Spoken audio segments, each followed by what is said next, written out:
par son brebis par les positions des mains. Il t'appelle, tu t'agenouilles, il prie pour toi, tu reçois un ministère. En tout cas, vous avez des questions, je pense que sur l'émission, ils seront vraiment bénis. Que Dieu vous bénisse aussi par rapport à vos questions. Amen. L'apôtre Paul est en train de dire à Timothée qu'il réanime le don spirituel que tu as reçu par l'imposition de main. Ok. Vous voyez. Donc, le ministère n'est pas transmissible. Ok. D'un homme à un homme. Je me répète encore, le ministère n'est pas transmissible. Par un homme à un homme. La personne. Mais tout le monde a mis collé au salama, non? A bengié, mon ananga, tout ça, aux pembeni wana, à s'agenouiller, à prier pour naïe, à commis pasteur, à tirer l'église. Moi, je pense que, vous savez, même comme vous le disiez dans Actes, quand le Saint-Esprit a dit, mettez-moi à part Barnabas, Paul. C'est même la première fois qu'on a parlé on a appelé Paul. Avant, il était ça. Oui. Mettez-moi à part Barnabas et Paul. C'est à partir de là même que Paul aussi est vraiment bien entré encore dans son ministère, il est devenu apôtre, tout ça. D'ailleurs, on avait même prié pour leur imposer les mains. Donc cette imposition des mains-là n'était pas l'affectation du ministère ou la transmission des mains? Non. Ok. Non. Je peux te dire, ce sont des signes de consécration. Ce sont des signes pour, vous savez, même dans la marche avec Dieu, Dieu utilise toujours le Père de foi pour comment je peux dire, pour confirmer ou bien pour confirmer vraiment l'authenticité de l'appel que tu as reçu de Dieu. Ok. Vous voyez. Merci, pasteur. Voilà pourquoi aujourd'hui, je vais ajouter quelque chose. Aujourd'hui, voici, on voit cette désordre-là. C'est parce que aussi, je pense que peut-être dans le jour on parlait de ça. C'est parce qu'aujourd'hui, il y a plusieurs hommes de Dieu qui sont appelés, mais il manque les éthiques ministérielles. Ok. Les éthiques. C'est un bon point. Nous allons les soulever un autre jour. Vous passez le micro au berger. Berger, imposition de même micro Zoïnda. Est-ce que le ministère transmissible, n'a prophète, n'a péché ministère prophétique? Continuez non. Ok, merci pour cette belle question. Vous savez, la chose qui est en train de ronger l'église de notre pays aujourd'hui, c'est par rapport à ces trois types, ou bien trois catégories des appelés que nous avons. D'abord, nous avons les appelés des hommes, nous avons les auto-appelés et nous avons les appelés des dieux.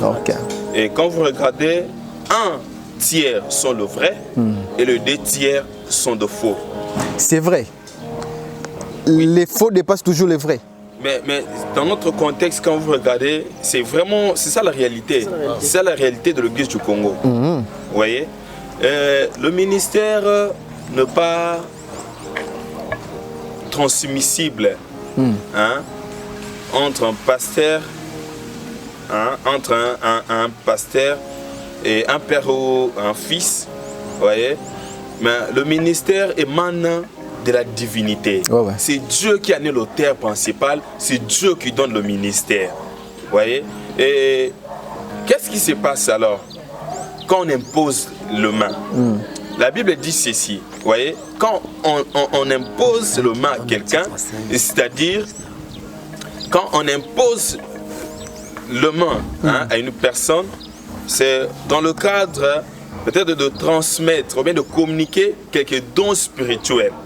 Voyez, la deuxième direction, voyez, quand nous recevons cet appel-là, quand nous recevons le ministère auprès de Dieu, voyez, nos pères dans la foi, nos pères dans le ministère, nos pères spirituels ne sont pas des dieux.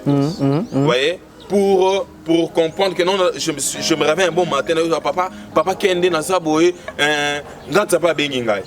Voyez, si réellement j'ai la sémence, si réellement j'ai l'appel, que j'ai reçu de la part du Seigneur, mon père va le constater. Il va comprendre que non, cet enfant a quelque chose de particulier. Voyez? Et qu'est-ce qui va se passer? Et il va prier aussi, n'est-ce pas? Quand il va prier, Dieu va venir le confirmer que c'est mon serviteur. Je l'ai appelé pour me servir dans le ministère. Et après ça, qu'est-ce qui va se passer?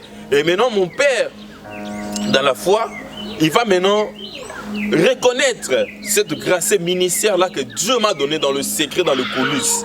Il va reconnaître ces ministères-là d'une manière publique. Vous voyez? Et c'est maintenant l'église réunie devant tout le monde. Il va m'appeler, je vais m'agenouiller, il va m'imposer la main. Il va m'imposer la main en titre de reconnaissance. Ok. C'est-à-dire, il reconnaît que j'ai un appel, Ok. j'ai un ministère, j'ai un mandat que j'ai reçu de la part du Seigneur. Vous voyez? Et c'est pour valider mon appel, Ok. c'est pour valider mon ministère. Ok, Vous voyez? merci. Donc on impose la main soit pour communiquer le don ou soit pour valider, mais reconnaître le ministère que Dieu a placé en nous. Ok. Dans l'imposition des mains, tout ça est faux. Merci, merci. Il y a encore une question que j'aimerais encore vous poser. Berger, est-il obligatoire? Est-ce que ça la peine obligatoire? Il y a un serviteur dédié.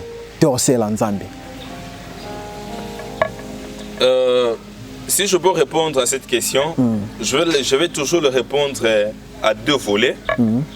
Comme Un peu rapidement, parce que nous citons déjà. Comme on avait aussi expliqué le ministère dans deux volets, le tout premier volet est tout enfant de Dieu, tout chrétien né de nouveau, il doit rendre service à son Père, qui est notre Dieu. Vous voyez?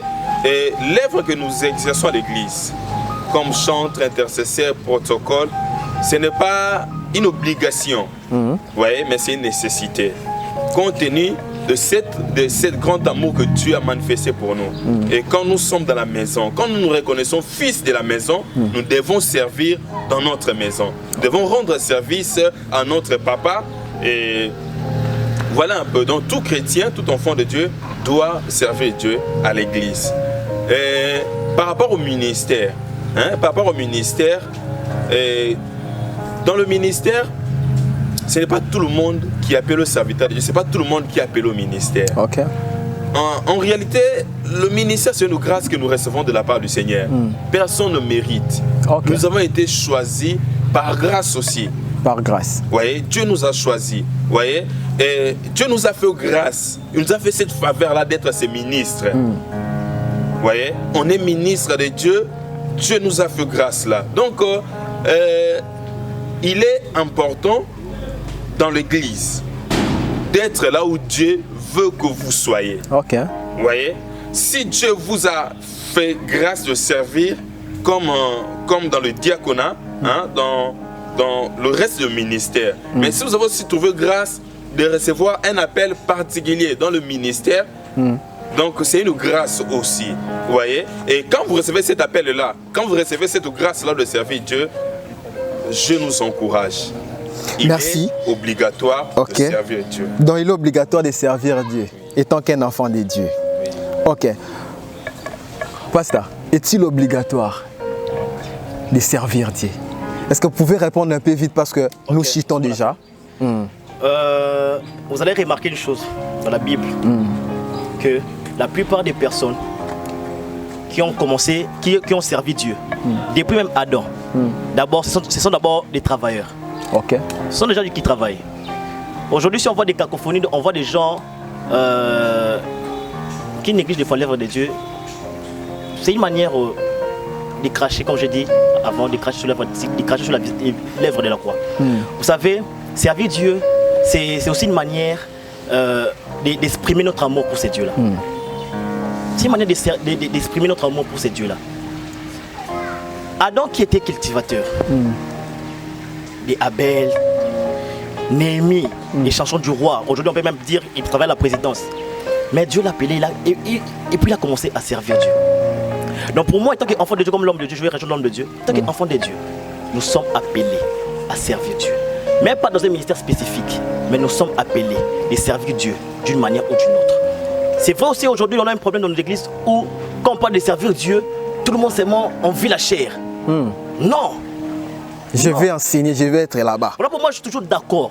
Dans la plupart des églises qui sont organisées, vous allez voir, dans les églises responsables organisées, vous allez voir, on lègue des tâches aux personnes qui sont d'abord responsables, quelque part, dans une entreprise quelconque, dans un milieu professionnel quelconque. Pourquoi? Parce que de personnes qui ont déjà des responsabilités, en dehors même de l'église, si vous regardez même, c'est pas même un discernement, si vous regardez comme ça dans l'église, ce sont des personnes qui travaillent mieux, qui travaillent bien pour l'avancement de l'œuvre de Dieu. D'ailleurs, il y a des types de serviteurs, des fois, quand je retrouve à l'église. Il y a des oiketes. Des oiketes, ce sont des personnes qui travaillent pour l'avancement de l'œuvre de Dieu.